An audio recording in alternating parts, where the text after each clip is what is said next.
Hey guys, how you doing?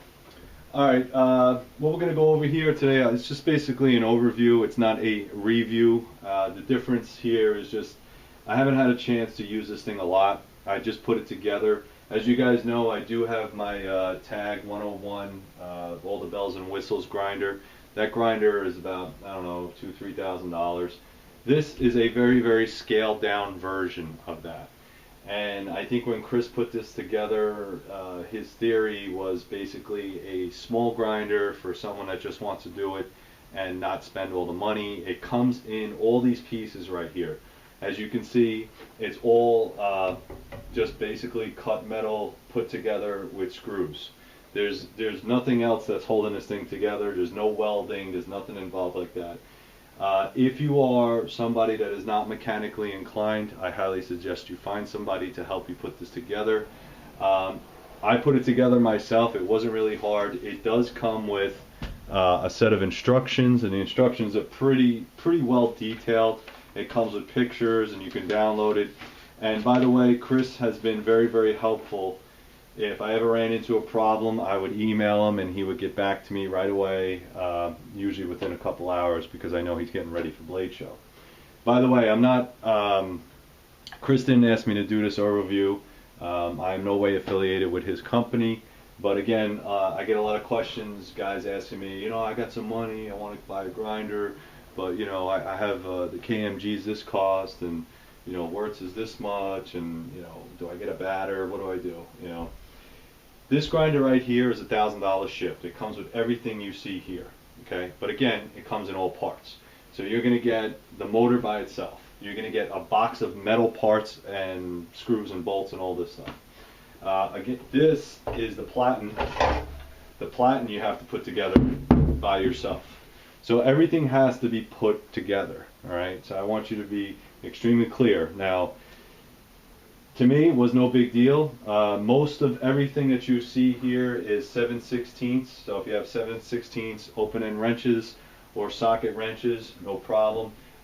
They do come with 2 Allen keys. Okay, so the Allen keys are going to help with all the Allen key turns and cutoffs and everything like that. You might have to get another set of Allen keys, a flathead screwdriver, basic tools. It's really not that hard to put together, but you will need some tools to put it together. Overall, it took me about, I want to say maybe an hour and a half, and that's because I made some mistakes. I think you could put this together in less than an hour if you were familiar with the process and you were familiar with the documentation. It's really not that hard to put together. I did run into a couple snags with the motor, and I'll explain that. But we'll go over this piece by piece and get a little bit more in depth. All right, the first thing I'm going to go over is the platen itself, or the arm bar. Okay, this comes with it. Everything you see here comes with the grinder. So if you want a flat platen with the My Buddy, it comes with it. You could just start grinding right away. Everything you see here, this is tubular steel. Okay, this is all tube cut steel, and all the pins and everything are drilled and tapped.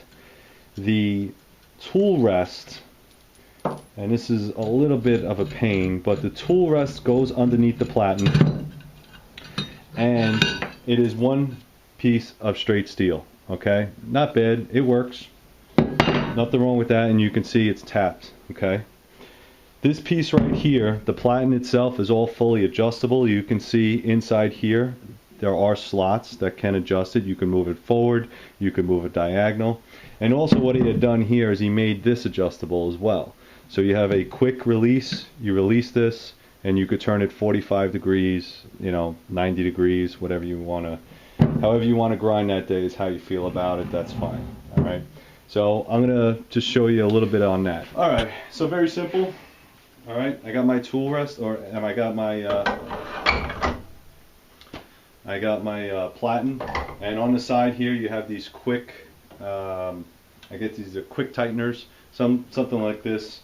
On this side, you actually have 1, 2, and 3 slots. So if you needed to adjust it, you can. Okay, depending, and you could also use this for storage if you needed to, and you want to use a wheel up here, you can use it for storage. And it also does fit all of the other pieces from the other grinder. So if you have a Wilmont 101, it will fit all those other pieces. Not only that, but if you have a KMG, it will fit KMG bars. Okay, so you don't have to constantly keep rebuilding your inventory of bars and wheels and platens. It actually fits all of those, which is great. Very, very happy with that. How this works, like I said, just make sure this is in correct. Tighten it down. Alright.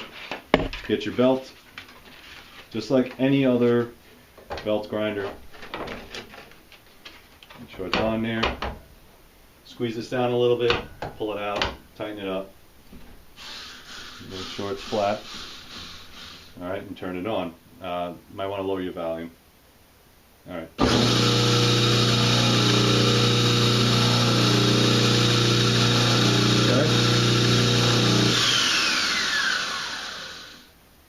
If you wanted to adjust the angle, it's very simple.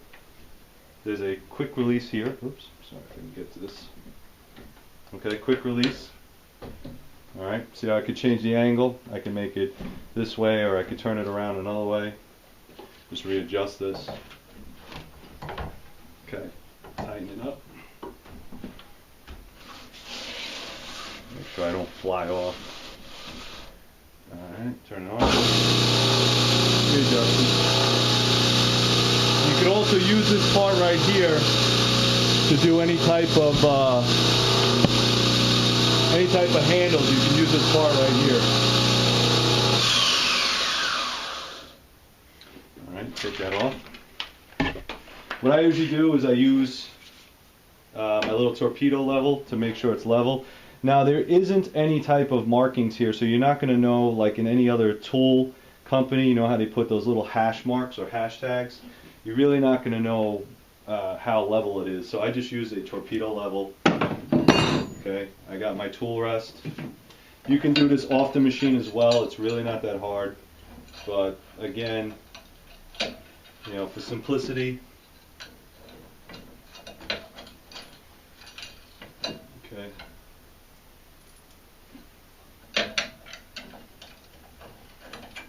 Oops.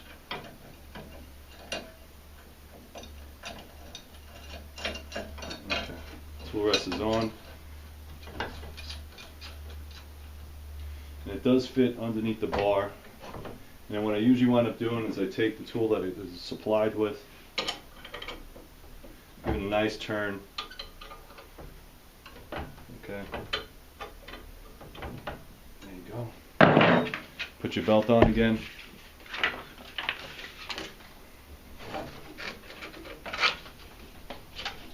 Okay. So it's adjusted. Okay, turn it on.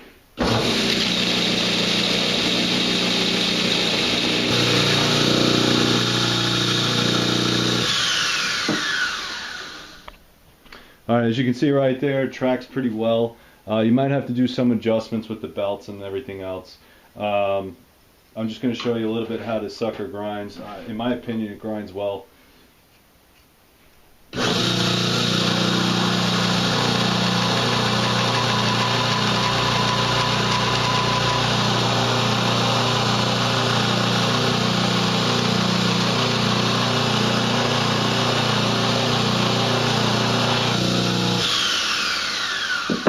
Okay, it is a one-speed grinder. Okay, so don't get caught up on that. It only has one speed.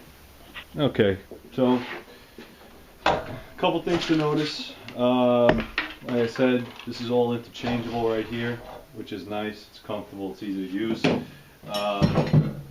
All the plates and everything you see here will come in the box. So these just two separate plates right here. There's a bottom piece, aluminum.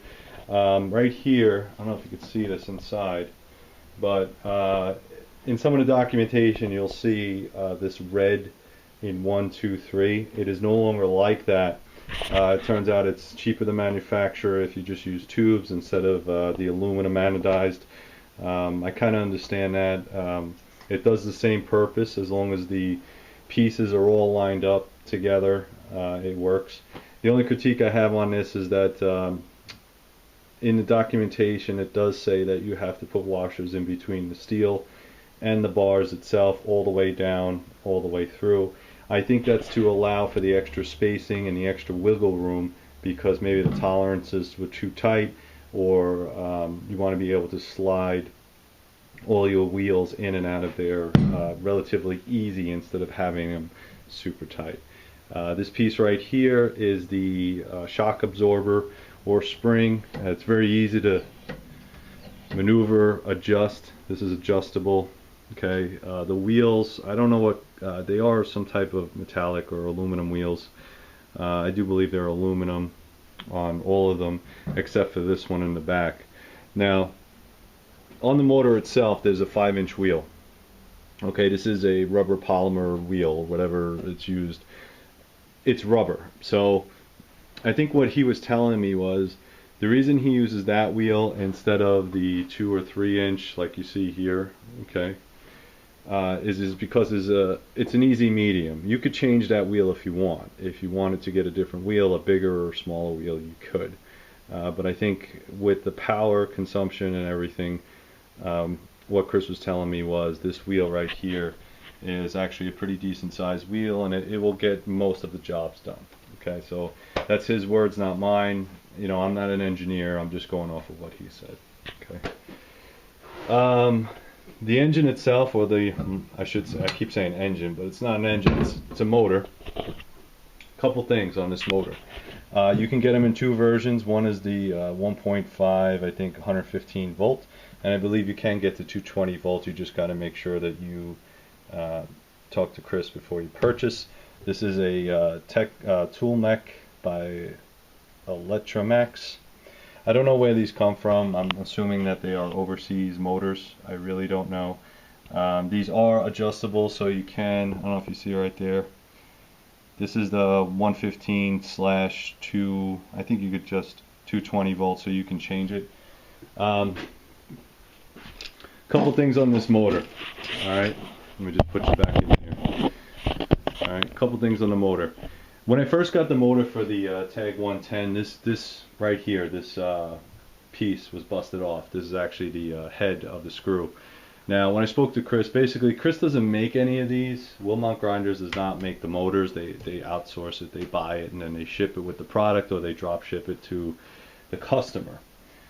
They do double bag or double box and put as much stuff in there. However, stuff does get damaged in shipping. So what I had to do was take this out, retap it, pull it out, and change it on my other one. Now on this one itself, it didn't come with the 3/8 inch 1-inch bolts. I don't know if I lost it or they fell out of the box, but they were not supplied. Okay. Another thing on this was the rotation was incorrect. Okay, the rotation was clockwise, which means that if the machine is pulling the belt this way, what's happening on the platen is that the belt is going up. If the belt is going up, all your sparks and stuff is shooting in your face. So what I wanted to do was reverse it and to make it go counterclockwise. Stockwise, it goes clockwise. Okay, so what I wanted to do was go counterclockwise so I wouldn't have all the sparks in my face. I could have called Chris, but basically what I did is I went online and I found the company, and they sent me a wiring diagram. And the wiring diagram, all you have to do is if you ever look inside this box, there's about 8 wires. Okay, there's 4 yellows with a white wire, 4 yellows with a black wire. The black and white are the power wires. Okay, black and white make a light. Okay, sound familiar? So that is the power wires. And then every other wire is labeled with a number. So T1, T3, T8, T2, T4, T5. On this model in particular, all I had to do was interchange T5 and T8 with a different wire nut. So I took one wire out of here, put it on that wire nut, put T8 on this one, wired everything back together, flipped the switch, and everything was corrected. Okay, so if you ever run into that problem, hopefully this would help. It's a very easy, it's like a no-brainer kind of thing. I'm not saying you have to be an electrician, but knowing a little bit about wiring does help, especially on these motors. Okay, it came stock. I don't know if Chris knew that or not, but I just had to change it, and I did my own research and homework and fixed it out.